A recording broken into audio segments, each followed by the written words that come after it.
Kementerian Pertanian Republik Indonesia melalui Badan Penyuluhan dan Pengembangan Sumber Daya Manusia Pertanian atau BPP-SDMP mengembangkan program RITSI, Rural Empowering Agriculture Development Scaling Up Initiative yang fokus pada aspek ekonomi dan edukasi petani dan penyuluh pertanian.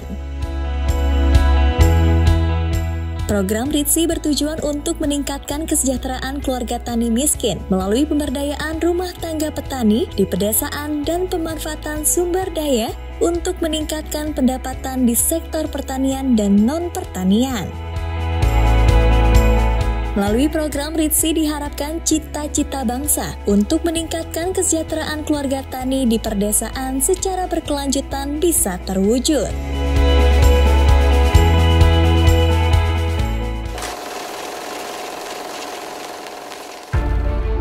Program RITSI dimulai pada tanggal 8 Januari 2018. Pusat Pelatihan Pertanian BPP-SDMP ditetapkan sebagai pelaksana utama Executing Agency atau EA program RITSI. Program ini merupakan pengembangan atau scaling up program Rural Empowerment and Agriculture Development atau READ yang telah dilaksanakan selama 6 tahun, dimulai pada tahun 2008 hingga 2014 di 5 kabupaten di Provinsi Sulawesi Tengah, dan program replikasi READ yang telah dilaksanakan selama 3 tahun pada tahun 2015 hingga 2017 di 4 kabupaten perbatasan di Provinsi Kalimantan Barat dan Nusa Tenggara Timur atau NTT. Program READ dinilai sebagai program yang berhasil oleh Badan Perencanaan Pembangunan Nasional atau Bappenas dan The International Fund for Agriculture Development atau IFAD dalam menurunkan tingkat kemiskinan petani. Program RITSI memiliki 3 komponen utama dan 1 komponen pendukung manajemen program. Komponen 1, pengembangan pertanian dan mata pencaharian di perdesaan atau Village Agriculture and Livelihoods Development. Komponen 2, peningkatan pelayanan penyuluhan, penyediaan saprotan dan pemasaran atau Service Inputs and Market Linkage. Komponen 3, dukungan kebijakan dan strategi pembangunan atau Policy and Strategy Development Support. Komponen 4, dukungan manajemen program atau project management di pusat, provinsi, dan kabupaten. Komponen 1, 2, dan 4 dibiayai oleh IFAD dan pelaksanaannya di bawah Koordinasi Nasional Program Management Office atau NPMO BPP-SDMP Kementerian Pertanian. Dinas Pertanian di provinsi dan kabupaten yang membidangi penyuluhan bertanggung jawab dalam implementasi kegiatan di lapangan. Kegiatan di bawah komponen 3 dikelola terpisah oleh Direktorat Pangan dan Pertanian dan Bappenas. Dalam implementasi kegiatan khususnya terkait dengan penyaluran dana ke daerah, program menggunakan mekanisme keuangan on-granting atau penurusan hibah. Melalui mekanisme tersebut, sebagian jumlah pinjaman pemerintah pusat akan diterus hibahkan kepada pemerintah daerah pelaksana program di 6 provinsi dan 18 kabupaten. Pelaksanaan mekanisme keuangan on-granting mengacu pada Peraturan Menteri Keuangan Nomor 224/PMK.7/2017 yang mengatur tentang pengelolaan hibah dari pemerintah pusat kepada pemerintah daerah, yang dirubah dengan Peraturan Menteri Keuangan Nomor 82/PMK.7/2022 tentang perubahan atas Peraturan Menteri Keuangan Nomor 224/PMK.7/2017.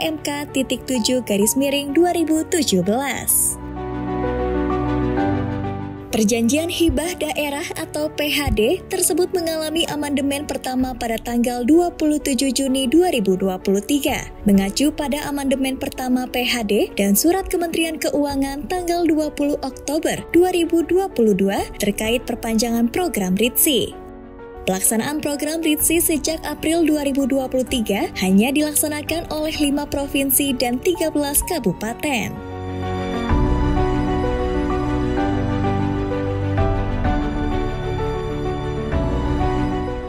Dalam hal operasional, kegiatan yang lebih teknis dibentuk tim pelaksana program pusat atau National Program Management Office atau NPMO, baik di pusat NPMO, provinsi atau PPSU, dan kabupaten atau DPMO atau struktur organisasi RITSI.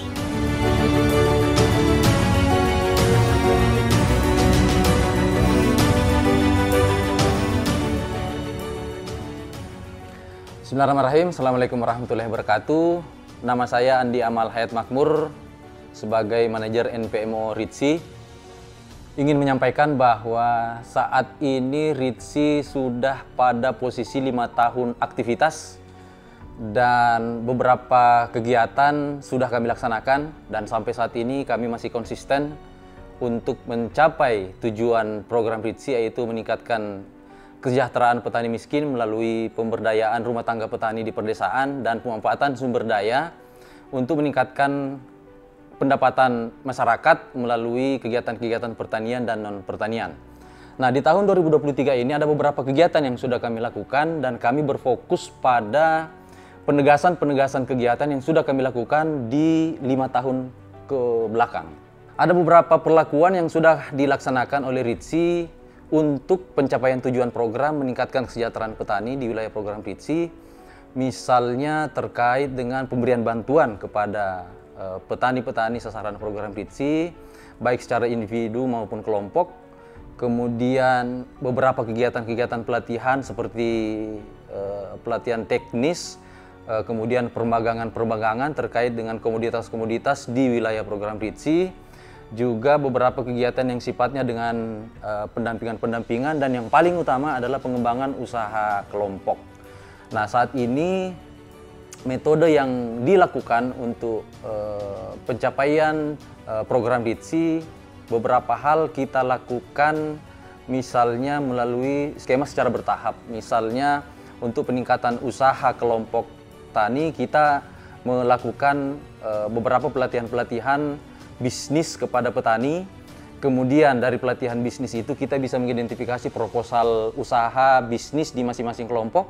Kemudian kita lanjutkan dengan pelatihan bisnis lanjutan. Nah, pelatihan bisnis lanjutan ini kita mengidentifikasi proposal usaha di masing-masing kelompok, kita pertemukan dengan off-takernya, kita pertemukan dengan service providernya, sehingga harapan kami usaha-usaha tani yang dibangun oleh masing-masing kelompok di program RITSI itu bisa berkembang meskipun program RITSI sudah berakhir. Nah, di tahun depan, di tahun 2024, RITSI akan berakhir dan merupakan tahun terakhir dari pelaksanaan program ini. Tentu ini akan terus kami kawal, kami akan berfokus pada penyempurnaan data, kemudian pelaksanaan monitoring dan evaluasi. Tentu juga kita tindak lanjuti dengan penegasan-penegasan kegiatan yang khususnya dalam penumbuhan kelompok usaha bisnis di wilayah program RITSI. Kami berharap pengembangan usaha di kelompok tani wilayah program RITSI berkembang meskipun program ini berakhir. Untuk saat ini, program RITSI mengcover 13 kabupaten di 5 provinsi. Semuanya berada di wilayah terpencil, dan alhamdulillah selama sampai di tahun 2023 ini, dampak dari adanya program RITSI dapat kita lihat, dan di tahun 2023 kami sudah melakukan supervision mission bersama dengan tim IFAD, dan kami langsung turun ke lapangan mendapatkan informasi bahwa beberapa perlakuan yang sudah dilakukan oleh RITSI itu memberikan dampak yang cukup signifikan di wilayah program RITSI.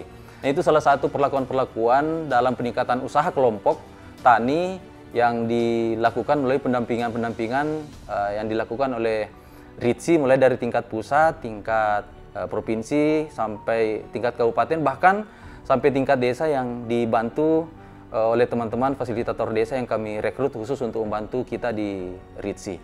Nah, harapan besar kami setelah program ini berakhir, beberapa kegiatan pengembangan usaha kelompok tani di wilayah program RITSI dapat berkembang.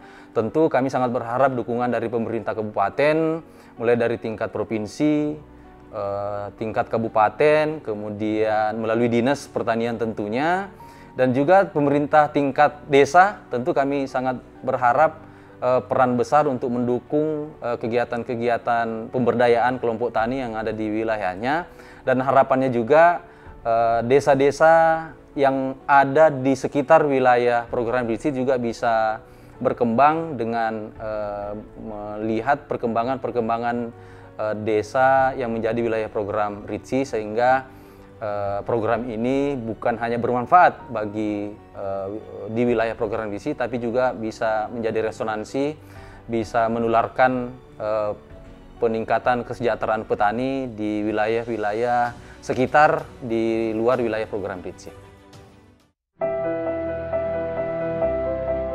Tujuan jangka panjang program adalah meningkatkan kesejahteraan keluarga tani miskin di wilayah lokasi program. Tujuan jangka pendek program adalah memberdayakan rumah tangga petani di perdesaan, baik secara individu maupun kelompok, dengan keterampilan membangun rasa percaya diri dan pemanfaatan sumber daya untuk meningkatkan pendapatan dari sektor pertanian dan non-pertanian, serta meningkatkan taraf hidupnya secara berkelanjutan. Pelaksanaan program sebaiknya memperhatikan kesetaraan gender dan inklusi sosial. Sasaran penerima program adalah petani dengan kriteria 1. Petani miskin yang memiliki lahan untuk kegiatan usaha tani dan secara aktif berpartisipasi dalam kegiatan peningkatan ekonomi di sektor pertanian yang didukung oleh RITSI.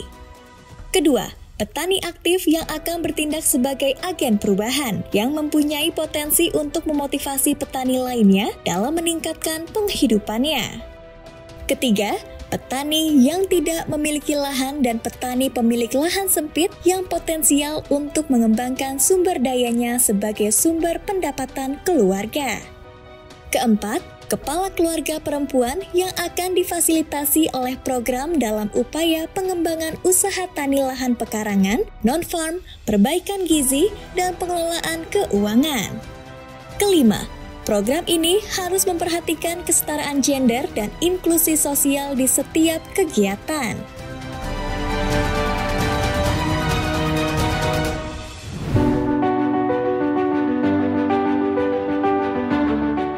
Tahun 2023 fokus utama program yaitu peningkatan kapasitas SDM pertanian dan kelembagaan petani yang lebih berorientasi usaha formal. Pelaksanaannya dilakukan dalam bentuk pelatihan dan pengembangan usaha tani yang mengarah pada pengolahan hasil panen.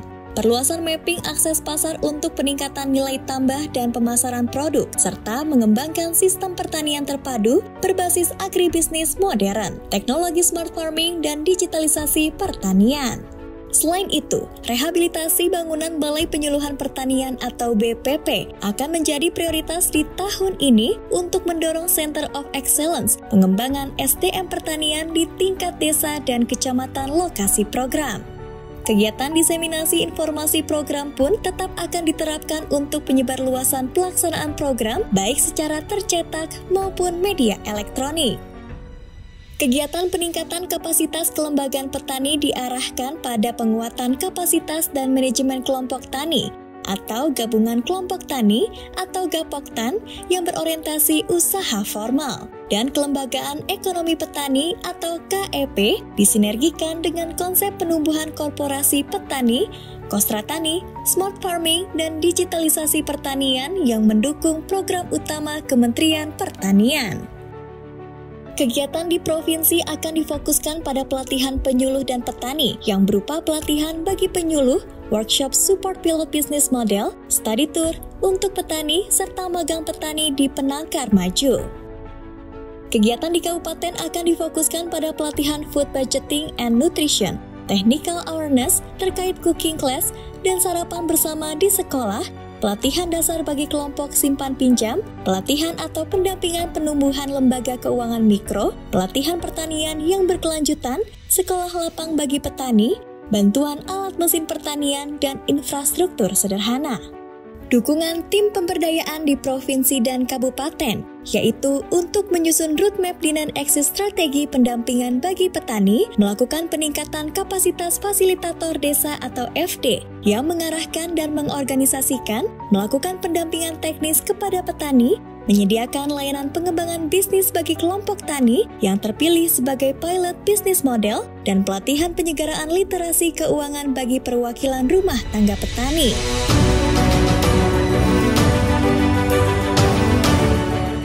Dalam rangka meningkatkan pelayanan penyuluhan, penyediaan sarana produksi pertanian dan pemasaran, akan dilaksanakan pelatihan adopsi dan observasi kakao bagi FD, pelatihan agronomi dan bisnis kakao bagi petani, penumbuhan dan penguatan P4S dan Cocoa Doctor, adopsi dan observasi kakao, fasilitasi pembuatan video materi penyuluhan, rehabilitasi ruang kerja, sarana kerja NPMO, dan upgrade fasilitas UPT pelatihan pertanian.